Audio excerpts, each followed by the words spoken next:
నమస్కారం. ప్రతిధ్వనికి స్వాగతం. బెట్టింగ్ భూతం యువత ప్రాణాలు తీస్తుంది.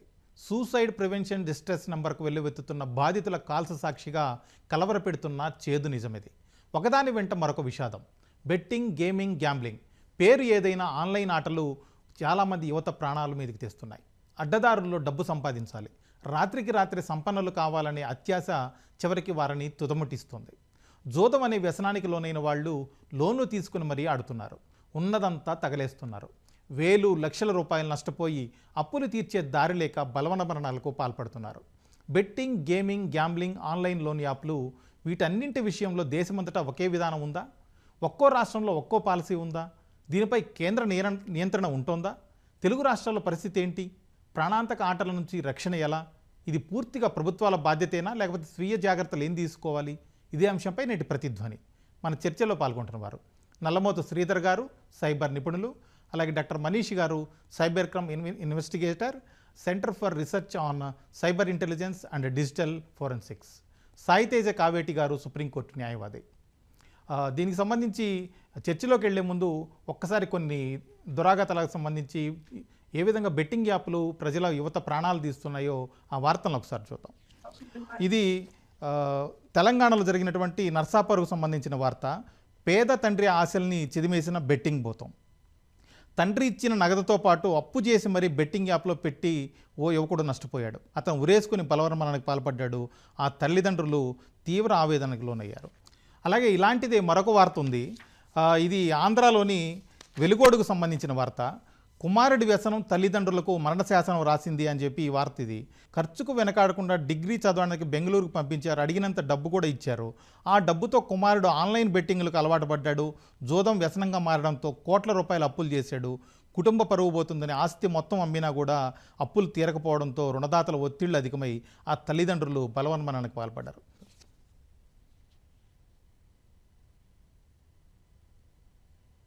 శ్రీధర్ గారు, చూశారు కదా సార్ ఈ పరిస్థితి. తెలుగు రాష్ట్రాల్లో బెట్టింగ్ అనేది ఇంత తీవ్రంగా ఎందుకు ప్రమాదభరితంగా మారిందంటారు? ఇన్ని ప్రాణాలు పోతున్నాయి, అయినా ఎందుకు యువత మేల్కోవడం లేదు? ఇక్కడ ఇది ఇల్లీగల్ అని చెప్పేసి అన్న విషయం తెలిసి కూడా కేవలం ఒక కారణం ఏంటంటే కనుక దీనిని కొంతమంది సోషల్ మీడియా ఇన్ఫ్లుయెన్సర్స్ మనం కొంతకాలంగా చూస్తే కనుక కొంతమంది అరెస్ట్ చేయడం జరిగింది. కొంతమంది సినీ నటుల దగ్గర నుంచేసి ఎంతోమంది డబ్బు కాశపడేసి ఇలాంటి అప్లికేషన్స్ని, ఇలాంటి బెట్టింగ్ అప్లికేషన్స్కి ప్రమోషన్ ఇవ్వటం చూస్తున్నాం. అంటే ఉదాహరణకి నేను ఒక కాలేజీకి వెళ్ళి ఒక విద్యార్థిని అనుకోండి. సో నేను ఒక హీరోనో, ఒక సెలబ్రిటీనో, లేదా యూట్యూబ్లోనో, ఇన్స్టాగ్రామ్లోనో ఫాలో అయ్యే ఒక వ్యక్తినో ఇష్టపడుతూ ఉంటే కనుక అతను ఏది చెప్పినా కూడా అతను వెరిఫై చేసి వ్యాలిడేట్ చేసి చెబుతాడు కాబట్టి అతన్ని నమ్మొచ్చు అని చెప్పేసి అని సింపుల్గా వాళ్ళు బెట్టింగ్ అప్లికేషన్ పరిచయం చేసినా కూడా దాంట్లో ఇన్వెస్ట్ చేయడం జరుగుతూ ఉంది. దురదృష్టవశాత్తు ఏం జరిగిందంటే మిగతా అడ్వర్టైజ్మెంట్స్ లాగానే సినిమా హీరోల దగ్గర నుంచి, సినిమా ఆర్టిస్టుల దగ్గర నుంచి, యూట్యూబ్ ఇన్ఫ్లుయెన్సర్స్ వరకు ప్రతి ఒక్కళ్ళు దీంట్లో మేము ఎంత డబ్బు గెలుచుకున్నాము, దీని ద్వారా ఎంత డబ్బు వచ్చింది, ఇలాగ ఆశ పెట్టే విధంగా చాలా తక్కువ ఇన్వెస్ట్మెంట్ చాలు మీకు ఇంత భారీ రిటర్న్స్ వస్తాయి అంటారు. తక్కువ ఇన్వెస్ట్మెంట్ భారీ రిటర్న్స్ రావటం ఏంటి? మీరు ఏమైనా వ్యాపారం చేస్తున్నారా? ఏమైనా స్టాక్ తీసుకొచ్చేసి ఆ స్టాక్ని మార్కెట్లో అమ్మటం కానీ ఇలాంటివి చేస్తే అది వ్యాపారం అనుకోవచ్చు. అసలు ఇక్కడ ఇన్వెస్ట్మెంట్, గ్యాంబ్లింగ్ అనే దాంట్లో ఇన్వెస్ట్మెంట్ అనే పదమే వాడకూడదు. కానీ వీళ్ళు ఇదేదో సంథింగ్ లీగల్ యాక్టివిటీ చేస్తున్నామనే మైండ్ సెట్ని కల్పించడం కోసం చేయటం వలన మీరు చూసే దేశవ్యాప్తంగా ఇంత సమస్య లేదు. కానీ మన తెలుగు రాష్ట్రాల్లో ముఖ్యంగా ఈ ఇన్ఫ్లుయెన్సర్స్ వలన కావచ్చు, సినిమా తారల వలన కావచ్చు, విపరీతంగా పెట్టుబడులు పెట్టి దురదృష్టవశాత్తు మనకి యూట్యూబ్ లాంటివి చూసేది కూడా మన తెలుగు రాష్ట్రాల్లో, మిగతా దేశంలో చూస్తే గణాంకాలని, ఇక్కడ గణాంకాలను చూస్తే ఇక్కడ విపరీతంగా బెట్టింగ్ అప్లికేషన్స్ కానీ, లేదా ఈజీ మనీ ఎర్నింగ్ స్కీమ్స్ అని చెప్పేసిన ఇలాంటి వీడియోస్, ఇలాంటి కన్జ్యూమ్ చేసేవాళ్ళు ఎక్కువ. అంటే మనం గతంలో జరిగిన పోలీస్ కేసెస్ ఇన్వెస్టిగేషన్లో కానీ, సరళిని కానీ, స్టాటిస్టిక్స్ కానీ గత 5-6 సంవత్సరాలుగా చూస్తే కనుక ఈ మధ్యకాలంలో డేటా కన్జంప్షన్ పెరిగిన తర్వాత తెలుగు రాష్ట్రాల్లో ఈజీ మనీ ఎర్నింగ్ పట్ల యువకులకు ఉత్సాహం పెరిగింది. దీనికి ప్రధానంగా ఒక కారణం, ఆర్థికంగా వచ్చేటప్పటికే మాకు సరైన ఉద్యోగం లేదు, రాత్రికి రాత్రి డబ్బు సంపాదించేసేయాలి, లగ్జరీస్కి అలవాటు పడుతూ ఉన్నారు. ఒకటే స్నేహితుల వలన కావచ్చు, ఎవరికొళ్ళకి ఏంటంటే మేము ఈ అప్లికేషన్లో జాయిన్ అయ్యాము, డబ్బులు ఇలా పెట్టంగానే ఇంత డబ్బులు వచ్చినాయని చెబుతూ ఉంటారు. సో వీళ్ళ ఫ్రెండ్స్ కూడా. సో ఫస్ట్ ఈ అప్లికేషన్ సరళని మనం గమనిస్తే ₹10 పెడితే కనుక ఆటోమేటిక్గా అమౌంట్ వెనక్కి వచ్చినట్లుగాను ఇలాంటిదంతా కూడా స్టార్టింగ్లో చిన్న చిన్న బెట్స్లో వచ్చేటప్పటికే రిటర్న్స్ వస్తాయి. సో బ్రెయిన్లో డోపమిన్ రిలీజ్ అవుతుంది. సో నాకు డబ్బులు వస్తున్నాయి, నాకు లక్ ఉంది, నాకు మొత్తం కలిసి వస్తుంది, ఇలాంటి మైండ్ సెట్లోకి ట్యూన్ అవుతారు. ట్యూన్ అయిన తర్వాత ఎప్పుడైతే భారీ మొత్తంలో పెట్టడం మొదలుపెట్టున్నారో అక్కడ టెక్నికల్ రీజన్ చెబుతారు. అలాగే ఇంటర్నల్గా వచ్చేటప్పటికే మీ కొన్ని వెరిఫికేషన్ మెకానిజమ్స్ ఉండేది ఇలాగ చేయటం జరుగుతుంది. అంటే ఓవరాల్గా ఒక దురాశ మొత్తాన్ని కూడా ఆసరాగా చేసుకొని కాలేజీకి వెళ్ళే యువత దగ్గర నుంచి ప్రతి ఒక్కళ్ళని మోసం చేస్తూ ఉన్నారు. మనీష్ గారు, ఇప్పుడు ఏటికేడు చూస్తే బెట్టింగ్ యాప్లు అనేటివి దానికి సంబంధించిన దుష్పరిణామాలు చాలా కలవరపెడుతున్నాయి. దానికి సంబంధించిన వార్తలు గత 2-3 ఏళ్లలో చూస్తే ఆన్లైన్ గేమింగ్, గ్యాంబ్లింగ్ యాప్లు ఎంత వేగంగా విస్తరించాయంటారు? చూసుకున్నట్టయితే సార్, ఆల్మోస్ట్ 200 నుంచి 300% of increasing of betting apps, gambling and casino related applications అనేది పెరిగిపోయింది సార్. సో ఇప్పుడున్న పరిస్థితులలో మనము పురాణాల నుంచి వెళ్ళి తీసుకున్నట్లయితే మహాభారతం దగ్గర నుంచి వెళ్ళి చూస్తున్నాం, జూదం చెడ్డది, జూదం వల్ల రాజ్యాలు కోల్పోయిన వాళ్ళు ఉన్నారు, పర్సనల్ లైఫ్లు కోల్పోయిన వాళ్ళు ఉన్నారు. ఇవన్నిటిని ఉదాహరణలుగా చిన్నప్పటి నుంచి వెళ్ళి చూస్తున్న యువత అయినా సరే, యువతనే కాకుండా నార్మల్గా రిటైర్డ్ ఎంప్లాయీస్ దగ్గర నుంచి వెళ్ళి వాళ్ళు వాళ్ళ అదృష్టాన్ని పరీక్షించుకుందాం అనుకుంటున్నారు సార్. ఇక్కడ సాడెస్ట్ పార్ట్ ఏమవుతుందంటే, ఇంతకుముందు శ్రీధర్ గారు కూడా కోట్ చేసినట్టు ఈజీ మనీకి జనాలు అలవాటు అయిపోయినారు సార్. సో ఈ ఈజీ మనీ ఎప్పుడైతే అలవాటు అయిపోయినారో జనాలు, ఆన్లైన్ సోషల్ మీడియా యొక్క ఇన్ఫ్లుయెన్స్ పెరిగిపోవడం వల్ల, not only social media sir, ఇప్పుడు మనం చూసుకున్నట్టయితే బయట రైల్వే స్టేషన్లలో, దాని తర్వాత బయట ఫ్లైఓవర్స్ దగ్గర హోర్డింగ్స్లలో కూడా బెట్టింగ్ యాప్ల యొక్క ప్రమోషన్ అనేది జరుగుతూ ఉంది. సో మనం కొన్ని నెలల కింద చూసుకున్నట్లయితే తెలంగాణలో ఒక sensation case Panjagutta police station వాళ్ళు రిజిస్టర్ చేసిర్రు. చాలా మంది ఇన్ఫ్లుయెన్సర్లకు వాళ్ళు నోటీసులు ఇచ్చి పిలవడం జరిగింది. సో చాప కింద నీరులాగా ఏటకేటా ఈ particular betting apps, gambling apps, casino అనేది పెరిగిపోతూనే ఉంది సార్. ఓకే సాయితేజ్ గారు, ఇప్పుడు తెలంగాణలో అయినా ఆంధ్రలోనైనా గేమింగ్ అండ్ గ్యాంబ్లింగ్ నియంత్రణ చట్టాలు ఏం చెబుతున్నాయి? వీటిల్లో కూడా మంచిది, ఇది చెడ్డది అని అట్లాంటి తేడాలు ఏమైనా ఉంటాయా? తెలంగాణలో అయినా ఆంధ్రాలోనైనా, ముందుగా ఫస్ట్ తెలంగాణ గురించి మాట్లాడుకుంటే, దేశంలోనే ప్రప్రథమంగా ఒక చట్టాన్ని తీసుకొచ్చింది ఈ ఆన్లైన్ గేమింగ్ కానీ ఈ ఆన్లైన్ బెట్టింగ్ ని నియంత్రించడానికి ఏదైనా చట్టం దేశంలో మొట్టమొదటిగా వచ్చింది అని అంటే అది తెలంగాణ రాష్ట్రంలోనే వచ్చింది. అయితే దీంట్లో ఏమైంది అంటే, ఇంతకు ముందు ఈ ఆన్లైన్ గేమింగ్ అనేది గేమింగ్ యాక్ట్ ఉన్నప్పటికీను ఆ చట్టంలో వీటికి సంబంధించినటువంటి సవరణలు జరగలేదు. 2017లో మన రాష్ట్రం మొట్టమొదటి తీసుకొచ్చింది. దీంట్లో ఈ ఆన్లైన్ బెట్టింగ్, ఆన్లైన్ గేమింగ్ కి సంబంధించినటువంటి ప్రొవిజన్స్ ఏవైతే ఉన్నాయో వాటిని కూడా దీంట్లో ఇంక్లూడ్ చేస్తూ ఈ సవరణ తీసుకొచ్చారు. సో దీంట్లో ఇంకా శిక్షలు, జరిమానాలు కూడా ఉన్నాయి. అంటే punishments and fines are also there. అయితే ఇక్కడ మీరు ఒక ఇంపార్టెంట్ క్వశ్చన్ అడిగారు, ఏమని అంటే ఇక్కడ ఏది మంచిది, ఏది చెడ్డది అని. చట్టపరంగా ఇది మంచిది, ఇది చెడ్డది అన్న స్పష్టమైనటువంటి అంశం దీంట్లో లేదు.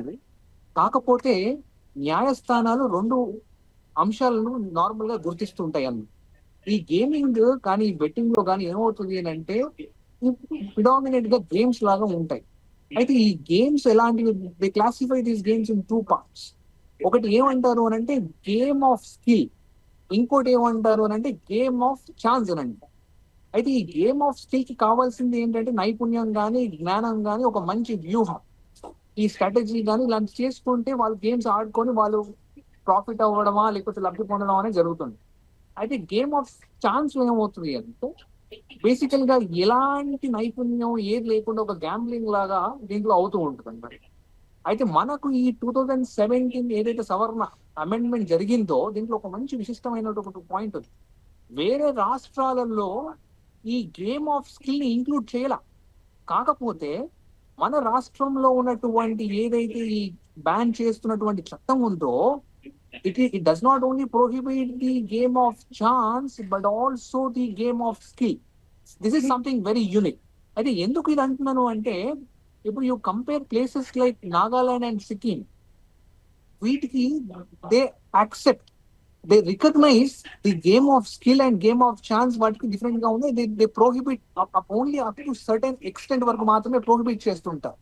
కానీ మన రాష్ట్రంలో మనకున్న చట్టం ప్రకారము కంప్లీట్ గా గేమ్ ఆఫ్ స్కిల్ ని కూడా దీంట్లో నిషేధించబడింది అనమాట, ప్రోహిబిట్ చేశారు.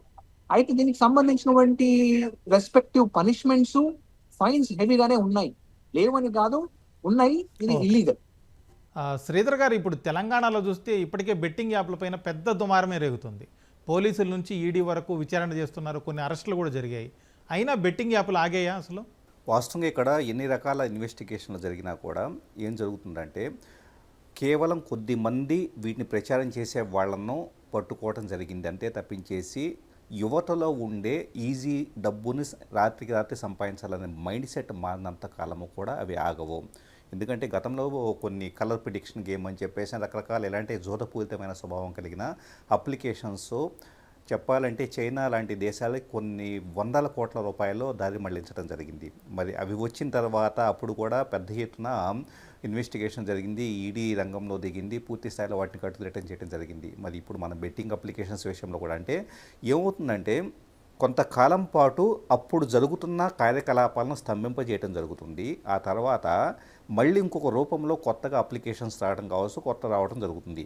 సో కాబట్టి యువతరం యొక్క మైండ్ సెట్నే కష్టపడాలి, చదవాలి, మంచి ఉద్యోగం సంపాదించాలి, పూర్తిగా కూడా లాంగ్ టైంలో ఒక 30-40 సంవత్సరాల పాటు స్టాండింగ్గా ఉండేలాగా నాలెడ్జబుల్ కెరీర్ని, ప్రోగ్రెసివ్ మైండ్ సెట్ని, గ్రోత్ మైండ్ సెట్ని కలిగి ఉండాలనే స్వభావాన్ని పిల్లల్లో యువతలో పెంచనంతకాలము కూడా ఖచ్చితంగా ఇలాంటి బెట్టింగ్ అప్లికేషన్స్ ముందు రకరకాల రూపాలు మార్చుకుంటూ వస్తూ ఉంటాయి. సో పేరు మారవచ్చు, అప్లికేషన్ ఇంటర్ఫేస్ మారవచ్చు, లేకపోతే మోడ్ ఆఫ్ పేమెంట్ మారవచ్చు. కానీ ఇంటర్నల్గా వచ్చేటప్పటికే ఇంతకుముందు సాయి తేజ గారు, మనీష్ గారు చెప్పినట్లుగా కేవలం స్కిల్ బేస్డ్గా కాదు, ఛాన్స్ బేస్డ్గా మాత్రమే. అంటే నీకు అదృష్టం ఉంటే వస్తుంది, లేదంటే లేదు అనే పద్ధతిలో పీపుల్ ఏం చేస్తున్నారంటే డోపమిన్ రిలీజ్ అయినప్పుడు ఏం జరుగుతుంది, ఓకే నాకు అదృష్టం ఉంది అని చెప్పేసి పీపుల్ బిలీవ్ చేయడం మొదలు పెడతారు. ఎందుకంటే గతంలో 1-2 చిన్న అమౌంట్లు వచ్చినాయి కాబట్టి. మెల్లగా పూర్తిగా ఇక్కడ చూస్తే మీరు డబ్బులు లోడ్ చేసుకుంటే మీకు బోనస్, ఎక్స్ట్రా బోనస్ ఉంటుందని చెప్పేసి ఇలాగ ఎన్నో రకాల మ్యానిపులేషన్ టాక్టిక్స్. ఇంకా చెప్పాలంటే ప్రతి క్షణము కూడా యూజర్ ఇంటర్ఫేస్లో నోటిఫికేషన్స్ రూపంలో ఈ వ్యక్తిని సరెండర్ చేసుకునే విధంగా చేస్తూ ఉన్నప్పుడు ఎన్ని రకాల ఒత్తిడి తీసుకొచ్చినా ఇన్వెస్టిగేటివ్ ఏజెన్సీస్ చట్టబద్ధంగా ఏం తీసుకొచ్చినా కూడా ఈ స్వభావం మారే అవకాశం అయితే లేదు. ఖచ్చితంగా యువత మైండ్ సెట్ మారేంత వరకు దీన్ని అడ్డుకట్టవేయటం అనేది అసాధ్యంగా కనపడుతుంది. మనీష్ గారు, ఈచ్ కేసు తీసుకుంటే బాధితులు నష్టపోతుంది చిన్న మొత్తం అస్సలు కాదు, లక్షల నుంచి కొంతమంది కోట్ల రూపాయలు కూడా నష్టపోతున్నారు. ఇంత మోసం ఏ విధంగా జరుగుతుంది, అసలు ఆ డబ్బంతా ఎక్కడికి పోతుంది? ఇనీషియల్ డేస్లో మనం చూసుకున్నట్లయితే లోకల్ అప్లికేషన్స్ అనేవి క్రియేట్ అయింది. సో వీళ్ళు ఏమైపోయింది అంటే ఇప్పుడు మొత్తం కమింగ్ టు ఇంటర్నేషనల్, దాని తర్వాత క్రిప్టో కరెన్సీలోకి కన్వర్ట్ చేసి పంపించేయడం స్టార్ట్ అయిపోయింది. సో ఎప్పుడైతే మన లోకల్లో డబ్బులు పోలీస్ వాళ్ళు కానీ ఈడీ వాళ్ళు కానీ ఫ్రీజ్ చేయడము, దాన్ని మళ్ళీ విక్టిమ్స్కి రికవరీ కొంత పర్సెంట్ పంపించడము అట్లాంటివి జరుగుతుంది అన్న సిచ్యువేషన్ వచ్చిన వెంటనే ఇంటర్నేషనల్ స్కామర్స్ మొత్తం రంగంలోకి దిగిపోయారు సార్. మనం చూసుకున్నట్లయితే చాలా మందికి ఈ పేరు అవగాహన ఉండుంటుంది, మహాదేవ్ అనే ఒక application betting app. So this is run by some Pakistani, created by Pakistani people and supported by Chinese అనమాట. సో ఒకప్పుడు చూసుకున్నట్టయితే మనము లోకల్లో 1x బెట్ అని చెప్పేసి, బెట్ 365 అని చెప్పేసి, ఇప్పుడు మామా 247, కింగ్ 365 ఇట్లా కొన్ని వందల వేల బెట్టింగ్ యాప్లు అనేవి చాప కింద నీరులెక్క వచ్చేస్తూ ఉన్నాయి. ఇవి అఫీషియల్గా అయినా సరే, అన్అఫీషియల్గా అయినా సరే ఎక్కడి నుంచి వెళ్ళి డౌన్లోడ్ చేసుకుంటున్నారు, వాళ్ళు ఎంతెంత పెడుతున్నారు, ఇలాంటి రూపకంగా డబ్బులు చెల్లిస్తున్నారు. ఫస్ట్లో సార్ ఎట్లుండేది, వాళ్ళు ఒక పేమెంట్ గేట్వే లింక్ పెట్టేవాళ్ళు. ఆ పేమెంట్ గేట్వేలో మన వాళ్ళు క్రెడిట్ కార్డో, డెబిట్ కార్డో లేదా నెట్ బ్యాంకింగో యూజ్ చేసి డబ్బులు పెట్టేవాళ్ళు. కొన్ని రోజులకి యూపీఐ వచ్చిన తర్వాత డైరెక్ట్ బెట్టింగ్ యాప్లలో క్యూఆర్ కోడ్లు వచ్చేసినాయి.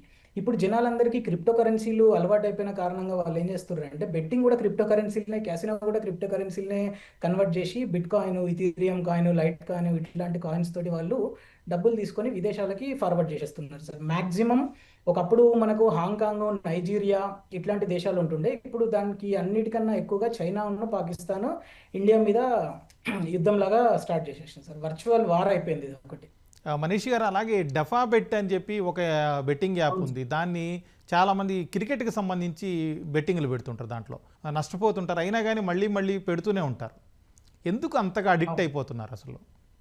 ఒక saddest incident I wanted to share with you sir. ఏంటంటే ఇదే డఫాబెట్ అనే ఒక అప్లికేషన్లో ఒక ఎంప్లాయీ, ఎస్బీఐ బ్యాంక్కి సంబంధించిన ఎంప్లాయీ, ఇది కేసు వచ్చేసి మంతనిలో జరిగింది సార్. సో అబ్బాయి ఏం చేసిండంటే బ్యాంక్లో ఎవరైతే ఫిక్స్డ్ డిపాజిట్స్ చేసుకొని ఉన్నారో, సో ఆ ఫిక్స్డ్ డిపాజిట్లలో ఉన్న అమౌంట్ని వాళ్ళకి తెలియకుండా అందులో ఫోన్ నెంబర్ను మార్చేసి ఆ ఫిక్స్డ్ డిపాజిట్లో ఉన్న అమౌంట్ అన్నిటిని ఇతను బెట్టింగ్ యాప్లో డఫాబెట్ అనే ఒక అప్లికేషన్లో పెట్టి అన్ని లాస్ అయిపోయి సూసైడ్ చేసుకొని ఉరేసుకొని చనిపోయిన ఇన్సిడెంట్ అనేది రిపోర్ట్ అయి ఉంది. సో ఈ డఫాబెట్ అనే కాకుండా చాలా రకాల బెట్టింగ్ యాప్స్ సార్, చాలా మంది యువత సూసైడ్ చేసుకుంటా ఉన్నారు. ఆ, అలవాటు సార్. స్టార్టింగ్లో వాళ్ళు లక్కును పరీక్షించుకుందాం అన్నప్పుడు ఫస్ట్ స్టార్టింగ్ కొన్నిసార్లు డబ్బులు ఇస్తారు. వీడు ఒక 4,000 పెట్టిండంటే వాళ్ళు ఒక 8,000 10,000 ఇస్తారు. దాని తర్వాత సెకండ్ ఛాన్స్ 25,000 పెట్టిండంటే నెక్స్ట్ 35,000 ఇస్తారు. ఎప్పుడైతే పెద్ద అమౌంట్లు 2 లక్షలు 5 లక్షలు 10 లక్షలు పెట్టడం స్టార్ట్ అవుతుందో ఇమీడియట్లీ వీళ్ళు ఓడిపోతారు సార్.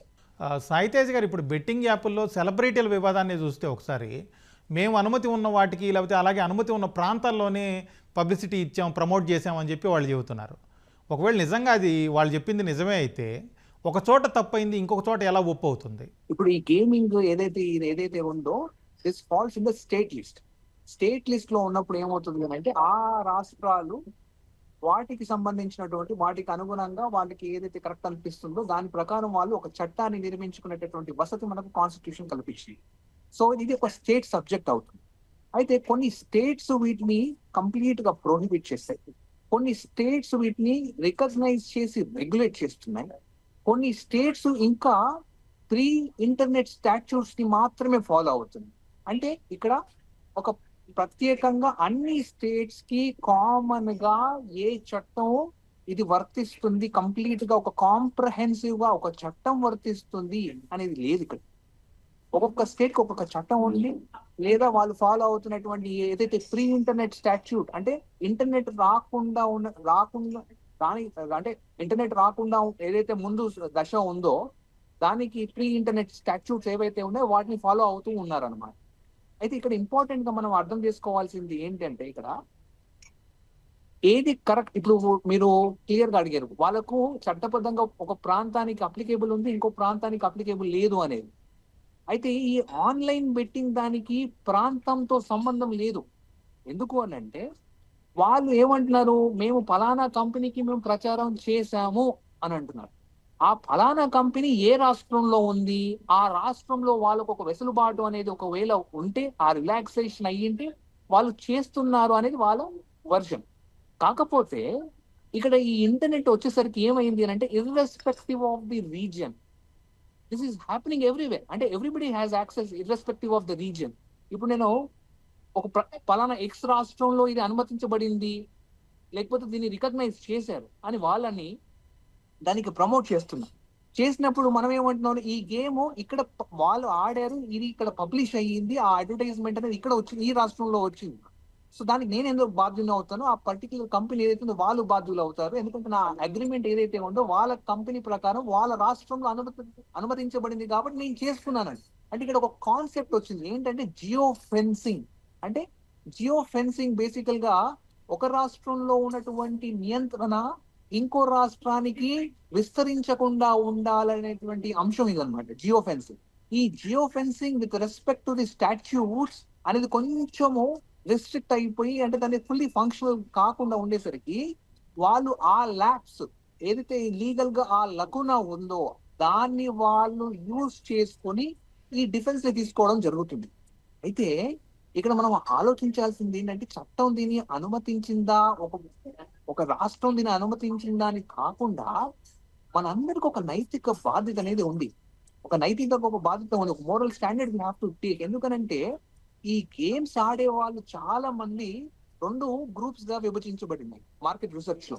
ఒకటి హై ఇన్కమ్ గ్రూప్స్, ఇంకోటి లో ఇన్కమ్ గ్రూప్స్. అయితే ఇప్పుడు దాదాపుగా 80% మోర్ దెన్ 80-85% లో ఇన్కమ్ గ్రూప్స్ నుంచి వచ్చిన వాళ్ళు ఈ గేమ్స్ ని బెట్టింగ్ గేమ్స్ ని ప్రభావితం అవుతున్నారని ఒక రిపోర్ట్ ఉంది అన్నమాట. అయితే ఈ లో ఇన్కమ్ గ్రూప్స్ అంటే ఏంటి, 15,000 అంటే వాళ్ళ నెలకు వాళ్ళ సంపాదన 15,000 రూపాయలు కన్నా తక్కువ ఉన్న వాళ్ళు ఈ లో ఇన్కమ్ గ్రూప్స్ గా పరిగణించబడింది. 85% ఆఫ్ ది గేమింగ్ బెట్టింగ్ ఎవరు ఆడుతున్నారు అని అంటే దాదాపు 80-85% ఈ లో ఇన్కమ్ గ్రూప్స్ నుంచి వస్తున్నారు. మొదటగా మీరు స్టార్ట్ చేయగానే మొదలు చెప్పారు, పలానా ప్లేస్ లో అప్పులు చేసి మరి ఇది చేసినారు. లేకపోతే మనం న్యూస్ లో చూస్తుంటాం ఏంటంటే ఒక 20 లక్షలు వాళ్ళ ఫ్రెండ్స్ దగ్గర నుంచి అప్పులు తీసుకోనో, లేకపోతే అవి తీసుకొని గేమ్ ఆడి వాటిని పోగొట్టేసుకొని ఒక స్ట్రెస్ పెరిగిపోయి సూసైడ్ అంత దారి తీస్తుంది. సో ఇవన్నీ మనం చూస్తుంటే ఒక మన నైతిక బాధ్యత ఉంది. ఈ ఎవరైతే ప్రముఖులు ఉన్నారో వీళ్ళు ఇన్ఫ్లుయెన్సర్స్ అనుకోండి, ఓకే సార్. లేకపోతే మీరు దాన్ని బట్టి వాళ్ళు కొంచెం ఈ నైతిక బాధ్యత తీసుకొని ప్రమోట్ చేయకుండా అనేది ఇంపార్టెంట్. శ్రీధర్ గారు, ఇప్పుడు ఈ బెట్టింగ్ యాప్లు చాలా వరకు మన డేటాను అలాగే ఆన్లైన్ అలవాట్లను విశ్లేషించి మానసికంగా టార్గెట్ చేస్తున్నాయంటారు. అసలు నిజమేనా ఇది? అసలు అవన్నీ వాళ్ళకి ఎలా తెలుస్తాయి? ప్రసాద్ గారు, ఇప్పుడు ఆర్టిఫిషియల్ ఇంటెలిజెన్స్ గురించి మిగతా అన్ని రంగాల్లో చూస్తూ ఉన్నాం, కానీ దురదృష్టవశాత్తు నేరస్తులు కూడా బెట్టింగ్ అప్లికేషన్స్లో యూజర్ యొక్క యూసేజ్ ప్యాటర్న్స్ని ట్రాక్ చేయడం కోసం ఆర్టిఫిషియల్ ఇంటెలిజెన్స్ని వాడుతూ ఉన్నారు. ఎలాగ వాడుతూ ఉంటారంటే, ఉదాహరణకి నేనే ఒక బెట్టింగ్ యాప్ ఇన్స్టాల్ చేసుకుంటే దాన్ని రోజు మొత్తం మీద ఏ టైంలో ఎక్కువగా ఓపెన్ చేస్తున్నాను, మార్నింగా, ఆఫ్టర్నూన్నా, ఈవినింగా, యూసేజ్ ప్యాటర్న్స్ కొంతకాలానికి వాటి మొత్తాన్ని కూడా సేకరించడం, ఆ డేటాబేస్ ఆధారంగా మెషిన్ లెర్నింగ్ ఆల్గరిథమ్స్తో వాటిని ఐడెంటిఫై చేయటము, ప్లస్ ఏఐతో over the period of time ఎలాగది ప్రిడిక్టబిలిటీ ఉంటుంది అన్నది తెలుసుకోవడం. రెండో థింగ్, ఒక యాప్ ఓపెన్ చేసిన తర్వాత, బెట్టింగ్ యాప్ ఓపెన్ చేసిన తర్వాత ఎక్కడ ఎక్కువసేపు నేను ఉంటున్నాను, హీట్ మ్యాప్స్ అంటారు. హీట్ మ్యాప్ అంటే ఏంటంటే, యూజరు ఏ స్క్రీన్లో, అంటే స్క్రీన్ స్క్రోల్ చేసుకుంటే వెళ్తూ ఉన్నప్పుడు లేదా రకరకాల మెనూస్లోకి వెళ్ళినప్పుడు ఎక్కడ ఎక్కువసేపు స్పెండ్ చేస్తున్నాడు అన్నదే బ్యాక్గ్రౌండ్లో కొంత స్క్రిప్ట్ పెట్టేసి దాన్ని సేకరించే సమాచారాన్ని సేకరించి, ఓకే ఇతను ఇక్కడ ఎక్కువసేపు స్పెండ్ చేస్తున్నాడు కాబట్టి ఇతనికి ఇక్కడ బలహీనత ఉంది అని చెప్పేసి అర్థం చేసుకోవటం. కానీ ఈ విధంగా అంటే యూజర్ యొక్క టైం ఎప్పుడు ఎంతసేపు ఉంటున్నాడు, ప్లస్ ఏ స్క్రీన్లోకి వెళ్తూ ఉన్నాడు, అతని ఎమోషనల్ స్టేట్ ఏ టైంలో ఎక్కువగా ఇన్వెస్ట్ చేస్తున్నాడు, మార్నింగ్ టైమా, ఆఫ్టర్నూన్నా, ఈవినింగా, ఎప్పుడు అతని అమౌంట్ లోడ్ చేసినా కానీ ఇన్వెస్ట్ చేసినా కానీ ఎలా చేస్తున్నాడు, ఇవన్నీ కూడా ఐడెంటిఫై చేయడం ద్వారా సడన్గా అతను ఎప్పుడైనా కానీ ఏదో పనుల్లో బిజీగా ఉండేసి అతను పెద్దగా పట్టించుకోలేదు అనుకోండి యాప్ని, వెంటనే అతనికి నోటిఫికేషన్ పంపించబడుతుంది. So you are losing a chance to win అని చెప్పేసి ఈ టైప్ ఆఫ్, అంటే అతన్ని మళ్ళీ ఈ వ్యసనముకు లాగే విధంగా అతని పాత యూసేజ్ ప్యాటర్న్స్ని బేస్ చేసుకొని అతను ఎప్పుడైతే లోగా ఉంటాడో ఆ టైంలో నోటిఫికేషన్స్ పంపిస్తూ ఉండటం. కానీ ఇలా చేసినప్పుడు ఏమవుతుందంటే, ఈ ఊబిలో నుంచి బయటకు రావాలని అతను ప్రయత్నించినా కూడా మానసికంగా ఇంకా ఏదో ఛాన్స్ ఉంది, ఇంకా ఏదో సంపాదించుకునే అవకాశం ఉంది అని చెప్పేసి అని చివరకు పూర్తిగా సూసైడ్కి వెళ్ళేంత వరకు, ఎక్కడో డబ్బులు తీసుకొచ్చేసి పెట్టేంత వరకు మోసం జరిగే విధంగా చేస్తూ ఉన్నాయి. కాబట్టి టెక్నాలజీని మరింత దారుణంగా ఉపయోగించి అతని మానసిక స్థితిని అర్థం చేసుకోవడానికి ఇక్కడ వాడటం వలన ఈ ప్రాబ్లమ్స్ వస్తూ ఉన్నాయి. కాబట్టి ఈ యాప్స్ ఇన్స్టాల్ చేసుకున్న వాళ్ళు నిజంగా సైకలాజికల్గా మైండ్ గేమ్ ఆడబడుతుంది అన్న విషయం అర్థం చేసుకోలేకపోతే మాత్రం ఖచ్చితంగా వాళ్ళ మీద వాళ్ళ కంట్రోల్ పోయేంత వరకు ఆడుతూనే ఉంటారు. మనీష్ గారు, ఇప్పుడు బాధితులు నష్టపోతున్న మొత్తాల్లో తిరిగి రికవరీ చేస్తున్న కేసులు, సందర్భాలు ఏమైనా ఉన్నాయా? అసలు వాటిని ఒకవేళ రికవరీ చేస్తుంటే ఎవరు, ఎక్కడి నుంచి, ఎలా ఆపరేట్ చేస్తున్నారు, అలాంటి వివరాలు తెలుసుకుంటున్నారా?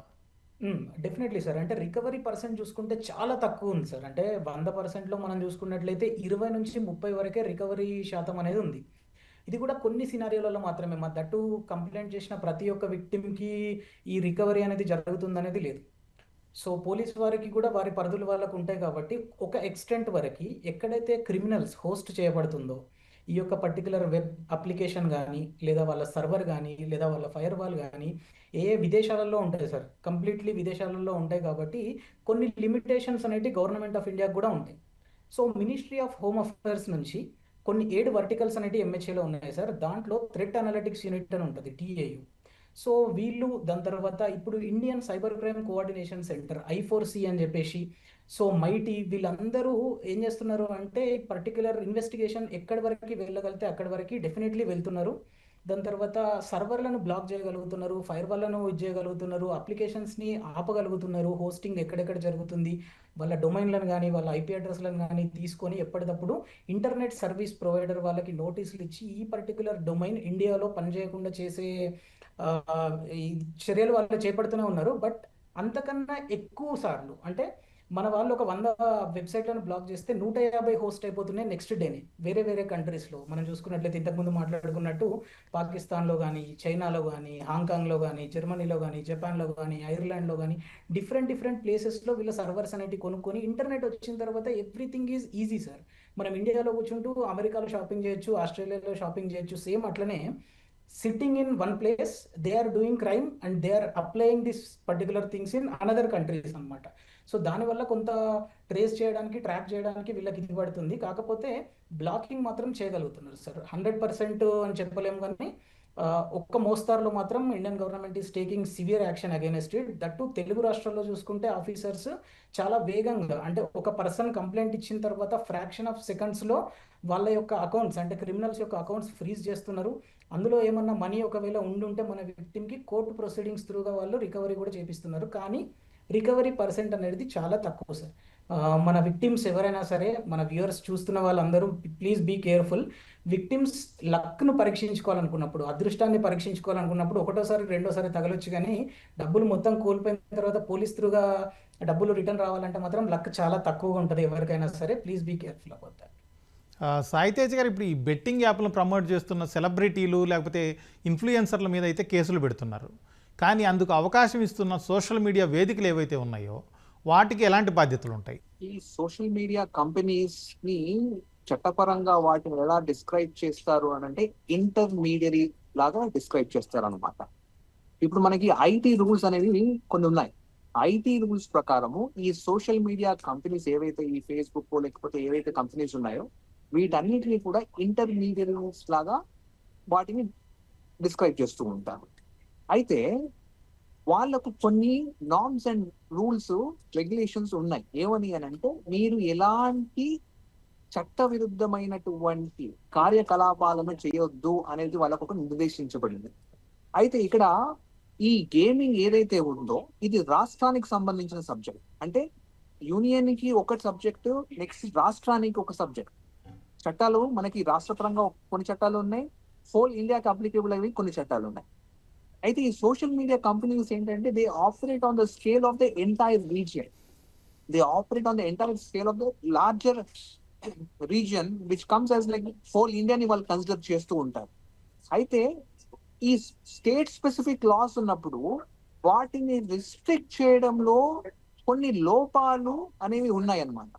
ఈ లోపాలని వాళ్ళు ఒకవేళ పరిగణలోకి తీసుకొని చేస్తే అసలు ఈ ఏదైతే ఆన్లైన్ బెట్టింగ్ కానివ్వండి, ఆన్లైన్ గేమింగ్స్ కి ఉన్నటువంటి స్కోప్ మొత్తం కూడా తగ్గిపోతుంది.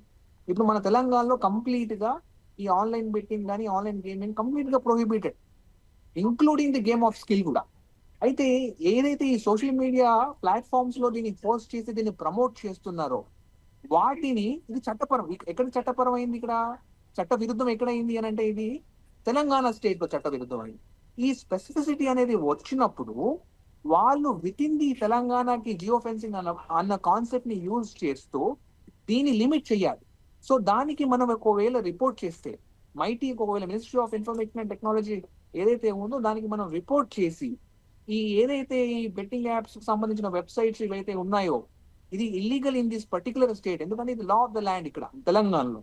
వేరే స్టేట్ లో అవ్వకపోవచ్చు, కానీ ఇక్కడ మాత్రం ఇది విరుద్ధం. కాబట్టి మనం దాన్ని రిపోర్ట్ చేసి అక్కడ నుంచి రిమూవ్ చేసేటటువంటి మనకు కొన్ని ప్రొవిజన్స్ మనకు దీంట్లో ఉన్నాయి అన్నమాట. ఆ ప్రొవిజన్స్ ని ఫాలో అవుతే సోషల్ మీడియా ఏవైతే ఇంటర్మీడియట్స్ లాగా పరిగణించబడతాయో వాటి మీద కూడా మనం ఒక ఆర్డర్ ఇచ్చి వాటిని తీసేయమని చెప్పడానికి మనకు స్కోప్ ఉంది. ఇది ఎవరు చేయగలుగుతారంటే కోర్ట్స్ చేయగలుగుతాయి, ప్రభుత్వం కూడా చేయగలుగుతాయి. సాయితేజ్ గారు, ఇప్పుడు తెలంగాణలో బెట్టింగ్ యాప్లపై నిషేధం విధించారు సరే, కానీ అది ఏమైనా తగ్గిందా? దాని ప్రభావం ఏమైనా కనిపిస్తుందా? మన స్టేట్ లో ఈ ఎంటైర్ ఆపరేషన్స్ కాకుండా ఇది వెబ్ డొమైన్ లో అవుతున్నాయి, సైబర్ స్పేస్ లో అవుతున్నాయి. సో దీనికి జ్యూరిడిక్షన్ అనేది రీజనల్ వైజ్ కాదు, it is on the larger perspective. మనం ఎందుకు నియంత్రించలేకపోతున్నాం అంటే this happens on a cyber space. Cyber space వచ్చినప్పుడు దీనికి సంబంధించినటువంటి జ్యూరిడిక్షన్, దీనికి సంబంధించినటువంటి అప్లికేషన్ ఆఫ్ లా, దీనికి సంబంధించినటువంటి జ్యూరిస్ప్రుడెన్స్ మారుతూ ఉంటది అనమాట. అందుకని కంట్రోల్ చేయలేకపోతున్నాము అని. దాన్ని ఎప్పుడైతే కంట్రోల్ చేయలేకపోతున్నామో ఇది చాలా విస్తృతంగా ఈ గేమింగ్ ఏదైతే ఆన్లైన్ బాధితులు ఉన్నారో వాళ్ళు చాలా ఎక్కువ అయిపోవడానికి కారణాలు ఇవే. ఈ ఏవైతే నేను 3 అంశాలు చెప్పానో ఇప్పుడు ఆ 3 అంశాల వల్లనే బాధితులు విపరీతంగా పెరిగిపోతున్నారు, డబ్బులు పోగొట్టుకుంటున్నారు, మనం నియంత్రించలేకపోతున్నాము. ఎందుకంటే వాళ్ళు ఏ కంట్రీ నుంచి చేస్తున్నారో తెలియదు, విపిఎన్స్ యూజ్ చేసుకుంటారు, మనం ట్రేస్ చేయలేకపోతున్నాము. ఇవన్నీ ప్రాక్టికల్ ఆస్పెక్ట్స్ మనకు దీంట్లో ప్రాబ్లమ్స్ ఉన్నాయి కాబట్టి మనం కంప్లీట్ గా నియంత్రించలేకపోతున్నాం. చట్టం మంచి రోబస్ట్ చట్టం ఉంది, అయినా దీంట్లో జ్యూరిస్ప్రుడెన్స్ కూడా ఎవాల్వ్ అయ్యే సబ్జెక్ట్. ఎందుకంటే సైబర్ స్పేస్ లో ఏదైనా కూడా ఇప్పుడు ఎందుకంటే మనకు ఉన్నటువంటి అన్ని కూడా ప్రీ ఇంటర్నెట్ స్టాట్యూట్స్, దానిపైన మనము న్యాయస్థానాలు, గౌరవ న్యాయస్థానాలు చాలా డీటెయిల్ గా వాటిని పరిగణన తీసుకొని చెప్ప ఏది కరెక్ట్ ఏది కాదు అనేది. కానీ సైబర్ స్పేస్ లో ఉండడం వల్ల at the present time very nascent stage అది. సాయి తేజ్ గారు, ఒకవేళ ఓకే సైబర్ స్పేస్ వల్ల వీళ్ళు నియంత్రించలేకపోతున్నారు అంటున్నారు, అయితే ఆ చట్టం వల్ల యువతకు కావచ్చు రాష్ట్ర ప్రజలకు ఎలాంటి ప్రయోజనం జరుగుతుంది? చట్టం వల్ల ప్రయోజనం అనేది ఎప్పుడు జరుగుతుంది అని అంటే మనం దాన్ని యూజ్ చేసుకునే దాన్ని బట్టి ఉంది. ఇప్పుడు ఒక సిటిజన్, ఒక మంచి సమారిటన్, ఒక సిటిజన్ కి తెలిసింది ఈ పలానా వెబ్సైట్ లో నేను ఒక యాడ్ చూశాను, ఈ పలానా సోషల్ మీడియా ఛానల్లో దీని గురించి అడ్వర్టైజ్మెంట్ వచ్చింది అన్నప్పుడు మన దాంట్లో ఎంతమంది సిటిజన్స్ దాన్ని స్క్రీన్ షాట్ చేసి రిపోర్ట్ చేస్తున్నారు? రిపోర్ట్ చేయడానికి ముందుకు రావట్లేదు, నాకు ఎందుకులే అని వదిలేస్తున్నాం.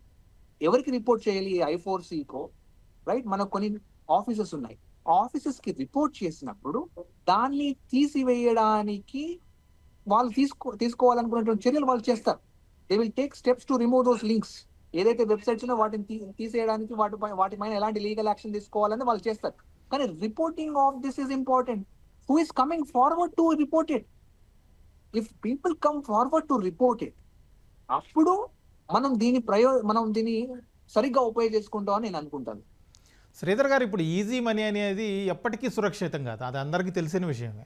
అది స్టాక్ మార్కెట్ ట్రేడింగ్ అయినా లేకపోతే ఆన్లైన్ గేమింగ్ అయినా రాత్రికి రాత్రే డబ్బులు సంపాదించాలి, కోట్లు కోట్లు కూడబెట్టాలి అని చెప్పి అత్యాశకు పోతే చాలా అనర్థాలకు మూలమవుతుంది. అది ఈ సత్యాన్ని ప్రజలు, ముఖ్యంగా యువత ఎందుకు గ్రహించలేకపోతున్నారు? ఒకప్పుడు ప్రోగ్రెసివ్ మైండ్ సెట్ అనేది ఉండేది. అంటే ఇంతకాలం పాటు చదువుకుంటే ఇది కంప్లీట్ చేస్తే ఒక మంచి జాబ్ వస్తే కనుక సో తర్వాత లైఫ్ సెటిల్ అవుతుంది.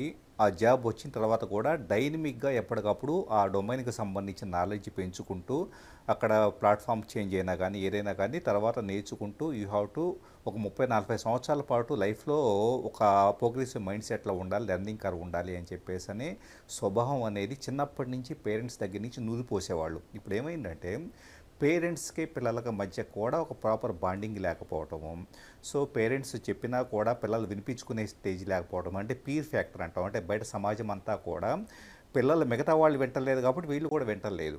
సో వినకపోవటం వల్ల ఏమైందంటే కెరీర్ని ఎలా డెవలప్ చేసుకోవాలి, ముఖ్యంగా ఫోకస్డ్గా చదువుకుంటా ఉండి ఆ చదువు ద్వారా ఒక మంచి ఉద్యోగం వస్తే ఫస్ట్ చదివినప్పుడు స్కిల్ డెవలప్ అవుతుంది. అలాగే డెడికేషను, ఇదంతా రాత్రికి రాత్రి డబ్బులు రావు, మనం కష్టపడతా ఉంటే డబ్బులు అనేవి బై ప్రోడక్ట్.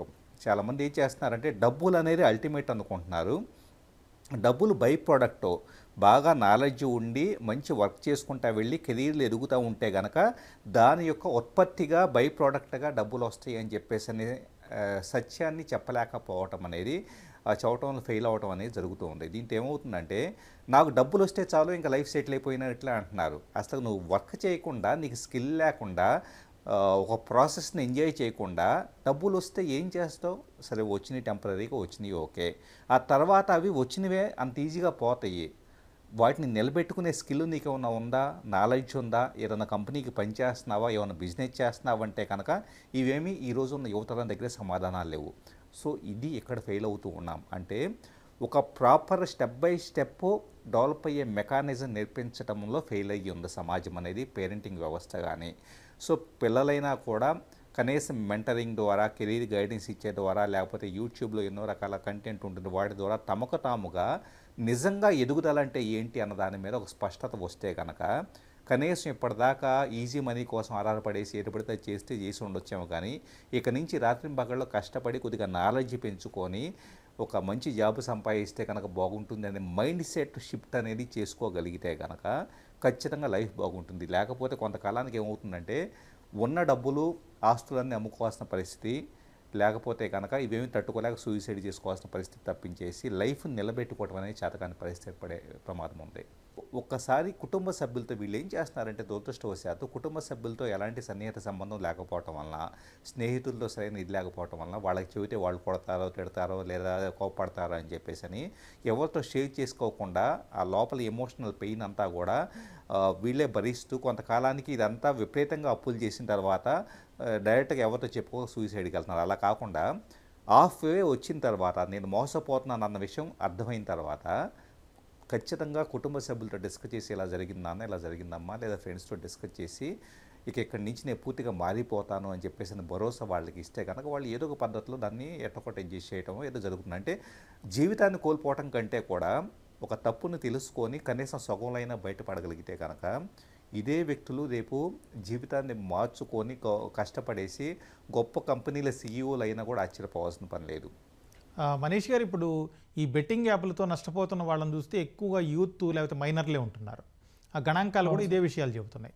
ఇట్లాంటి పరిస్థితుల్లో పిల్లలకు సంబంధించి వాళ్ళు ఈ ఎదుగుదల కావచ్చు, వాళ్ళ ప్రవర్తన కావచ్చు, వాళ్ళు ఏ విధంగా చేస్తున్నారు అనే అంశాల్లో తల్లిదండ్రులు ఏం గమనించాలి, ఎలాంటి జాగ్రత్తలు తీసుకోవాలంటారు? So first of all sir, అమ్మా నాన్నని మించిన కౌన్సిలర్స్ అనేవాళ్ళు ఎవరు లేరు, అవునా? సో పిల్లలకైనా సరే, యూత్కైనా సరే, ఎవరికైనా సరే పేరెంట్స్ గైడెన్స్ అనేది, పేరెంటల్ కంట్రోల్ అనేది చాలా ఇంపార్టెంట్. సో ఇప్పుడు చిన్న స్కూల్ పిల్లల దగ్గర నుంచి వెళ్ళి ఆన్లైన్ క్లాసెస్ వినాలని చెప్పేసి, దాని తర్వాత ప్రాజెక్ట్ వర్క్స్ అని చెప్పేసి, టెక్నికల్ ఎడ్యుకేషన్ అని చెప్పేసి ఇప్పుడు అన్ని డిజిటల్ స్కూల్స్ అయిపోయినాయి. సో వాళ్ళకు టెక్నాలజీ అనేది చాలా చిన్న ఏజ్లోనే ఇంట్రడ్యూస్ అయిపోతుంది. సో ఇంట్రడ్యూస్ అయిపోయి వాళ్ళ చేతిలో ఒక డివైస్, ఇంటర్నెట్ అనేది ఉంటే, ఇంటర్నెట్ అనేది ఎంత ప్రమాదమో మనందరికీ తెలుసు. సో చిన్న పిల్లల మైండ్ సెట్స్లో సో ఎట్లాంటి ప్రభావం పడుతుంది అనేది ఎప్పటికప్పుడు పేరెంట్స్ అబ్జర్వ్ చేయాలి. ఐదర్ ఫాదర్ ఆర్ మదర్, ఎవరికి ఇంటర్నెట్కి సంబంధించిన అవగాహన ఉంటే వాళ్ళు, ఒకవేళ తల్లిదండ్రులు ఇద్దరు అన్ఎడ్యుకేటెడ్ అయి ఉండి వాళ్ళకు ఒకవేళ పిల్లలు ఏం చేస్తున్నారో తెలుసుకోలేకపోతే వాళ్ళ కజిన్స్ కానీ చుట్టుపక్కల వాళ్ళు కానీ ఎవరో ఒకళ్ళతోటి మాత్రం వీళ్ళు రోజు ఎన్ని గంటలు ఆన్లైన్లో ఉంటున్నారు, ఏం చేస్తున్నారు, ప్రతిదాన్ని అబ్జర్వ్ చేసుకుంటూ వాళ్ళకి ఎలాంటి ప్రాబ్లమ్స్ రాకుండా, పిల్లలు ఎలాంటి రాంగ్ స్టెప్స్ తీసుకోకుండా ఎప్పటికప్పుడు పేరెంట్స్ అనేది చూసుకుంటూ ఉండాలి సార్.